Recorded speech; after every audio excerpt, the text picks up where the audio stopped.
अस्सलाम वालेकुम जी। Welcome to my YouTube channel study hub. उम्मीद है आप सब लोग खैरियत से होंगे। आज एक नई चीज़ है, एक नया सब्जेक्ट है। हमने आपको अपनी पहली वीडियो में बताया था कि ये चैनल सिर्फ इंग्लिश ग्रामर को कवर नहीं करेगा, बल्कि इसमें बहुत सारे डिफरेंट सब्जेक्ट्स जो हैं उनके भी टॉपिक्स हम कवर करते जाएंगे, ताकि आपको जो है डिफरेंट नॉलेज मिलती रहे। आज हमारा टॉपिक है introduction to international relations. International relations बहुत ही अहम सब्जेक्ट है। सीएसएस में ये 200 मार्क्स का आता है। इसको आज हम जो है सिर्फ इसके दो टॉपिक्स कवर करने वाले हैं, what is international relations and scope and importance of international relations. Video को मज़ीद आगे बढ़ाने से पहले अगर किसी ने हमारा चैनल सब्सक्राइब नहीं किया हुआ तो वो चैनल ज़रूर सब्सक्राइब करें और बेल आइकन को प्रेस करें, ताकि उन्हें हमारे आने वाली वीडियोस की, लेक्चर्स की अपडेट्स मिलती रहें। इंटरनेशनल रिलेशंस, ये आपको नाम से ही अंदाज़ा लग जाता है कि ये क्या बात करने वाला है, इसमें क्या हम पढ़ेंगे। Inter means among, national means Nations, nation से निकला हुआ है। अमंग मीन्स जो है दरमियान, नेशंस मीन्स कौमें, मुल्क। रिलेशंस मीन्स कनेक्शंस, के ताल्लुकात। अब यहाँ पे मैंने आसानी से लिखा हुआ है, international relations is the study of relations among the countries, के मुल्कों में ताल्लुकात कैसे हैं, उसको जो है ये सब्जेक्ट स्टडी करता है, उसके ताल्लुकात को। It is a discipline of political science, ये पॉलिटिकल साइंस की एक ब्रांच है। That studies interaction among the states and broadly the working of the international system as a whole, जो इस दौर में एक इंटरनेशनल सिस्टम है, गालिब है, नेशन स्टेट वाला, वो क्यों है, उसकी वजह क्या है, ये कब शुरू हुआ और इस दौर में ये जो है सिस्टम है ये कब तक चलेगा। अब तो ये बातें चल रही है कि वर्ल्ड ऑर्डर शायद चेंज हो जाए। इसके ऊपर बहुत सारी थ्योरीज आ रही हैं, ये हम आगे जाके अगले लेक्चर्स में आपको बताते रहेंगे। यहाँ पे एक बिल्कुल ही मुख्तलिफ डेफिनेशन है, it studies state actors and non state actors. आप परेशान हो गए होंगे कि ये स्टेट एक्टर्स और नॉन स्टेट एक्टर्स क्या हैं। देखिए 1960s से पहले ये एक जो है जनरल कंसेंसस थी पॉलिटिकल थिंकर्स के अंदर कि जो है स्टेट एक्टर्स का ही बहुत बड़ा रोल है जो है इंटरनेशनल रिलेशंस में, और नॉन स्टेट एक्टर्स को बिल्कुल ही इग्नोर किया जाता था, उनका कोई रोल ही नहीं समझा जाता था। लेकिन लेट जो है 1960s और 70s, अर्ली 70s में इनका बहुत ही अहम रोल ज़ाहिर होना शुरू हो गया। ये दोनों चीज़ें हैं क्या, चलिए आपको बताते हैं ताकि आसानी हो आपको समझने में। स्टेट एक्टर्स होते हैं एन इंडिविजुअल, ग्रुप और political institution which is directly connected with government. मतलब वो इदारे, वो लोग, वो ग्रुप्स जो कि गवर्नमेंट के अंडर काम कर रहे हों, एक स्टेट को जो है रिप्रेजेंट कर रहे हो, उसके बिहाफ पे काम कर रहे हो। या इसमें आप लोग आम सा एम्प्लॉयज़ को भी शामिल कर सकते हैं, वो भी एक स्टेट एक्टर हैं। मतलब एक आम सा एम्प्लॉय है तो वो भी एक गवर्नमेंट को रिप्रेजेंट कर रहा होता है, वो उसके लिए काम करता है, गवर्नमेंट उसको पे कर रही होती है, स्टेट उसको पे कर रही होती है उसके काम के लिए। यहाँ पे एग्जांपल्स हैं एग्जीक्यूटिव, पार्लियामेंट और जुडिशरी। एग्जीक्यूटिव में आपके जो है प्रेसिडेंट और जो है प्राइम मिनिस्टर, उसकी मिनिस्ट्री आ जाती है। पार्लियामेंट आपकी नेशनल असेंबली और सेनेट है। जुडिशरी आपका कोर्ट, सुप्रीम कोर्ट और जो हाई कोर्ट और दूसरे कोर्ट्स हैं। अब एक और इम्पॉर्टेंट जो फैक्टर है, जो हिस्सा है डेफिनेशन का, non state actors, an individual, a group or an organization which has an economical, political and social influence but are not connected with a government। मतलब कि एक ऐसा बंदा, एक इंडिविजुअल या एक ग्रुप या एक ऐसी ऑर्गेनाइजेशन जिसका इकोनॉमिक, पॉलिटिकल और सोशल जो है इन्फ्लुएंस हो, पर वो गवर्नमेंट से जो है अलहदा हो, उसको गवर्नमेंट पे नहीं कर रही हो, वो गवर्नमेंट के अंडर ना हो, वो गवर्नमेंट से अलहदा हो, उसकी फंडिंग अपनी हो, वो एक तरह का प्राइवेट इदारा हो जिसको जो है वो खुद ऑन करते हों, वो खुद उसमें जो है अपना पैसा डालते हों। They also influence the foreign policy of a country, वो इतने असरदार होते हैं कि वो आपकी फॉरेन पॉलिसी के अंदर भी दखल अंदाज़ी करते हैं, उसको जो है इन्फ्लुएंस करते हैं। दे कैन बी नेशनल और इंटरनेशनल। वो कभी कभार नेशनल भी होते हैं, कंट्री के होते हैं, या फिर इंटरनेशनल, वो पूरी दुनिया में होते हैं।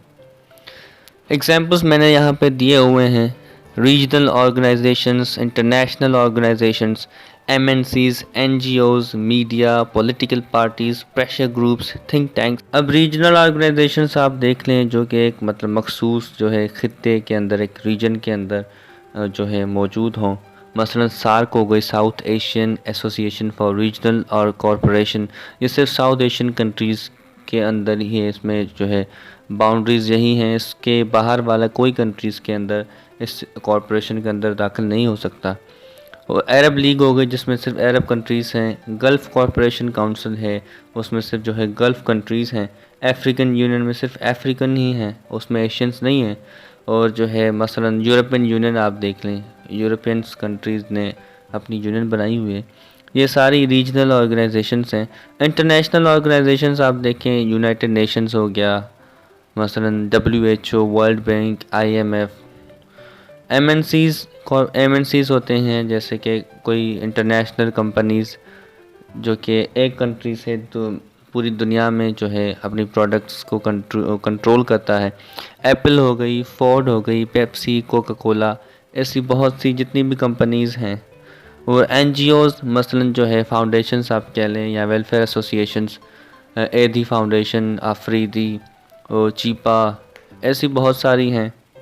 मीडिया ग्रुप्स, जो मीडिया चैनल्स हैं जो कि अवेयरनेस फैलाते हैं, आपको न्यूज़ देते हैं, इनका गवर्नमेंट के साथ कोई ताल्लुक़ नहीं होता। ये जो है अपनी जो है फंडिंग, अपने फाइनेंसेस खुद जो है हैंडल करते हैं।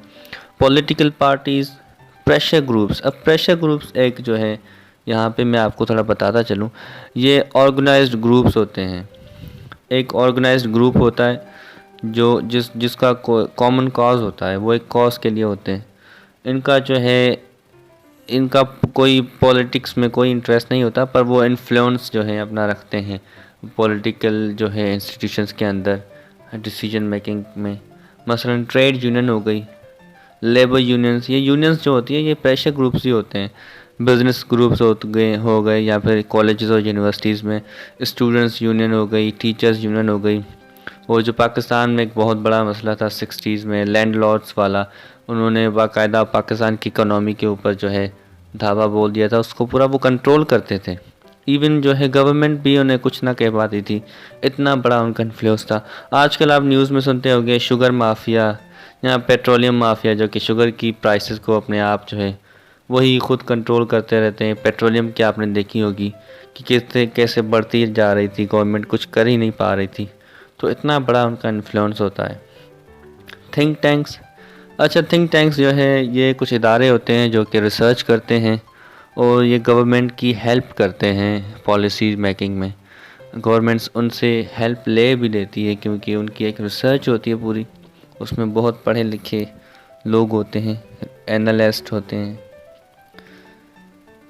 अच्छा, नॉन स्टेट एक्टर्स दो किस्मों के होते हैं, लेजिटिमेट और इललेजिटिमेट। लेजिटिमेट वो होते हैं जिनको गवर्नमेंट जो है अलाउ करती है, वो लीगल होते हैं, which are legal for government and which create prosperity and wellbeing, जो कि लोगों की जो लोगों के लिए काम करते हैं, उनकी वेलबींग के लिए। सोशल वेलफेयर ऑर्गेनाइजेशन जैसे हो गई NGOs, MNCs, media, political parties, pressure groups.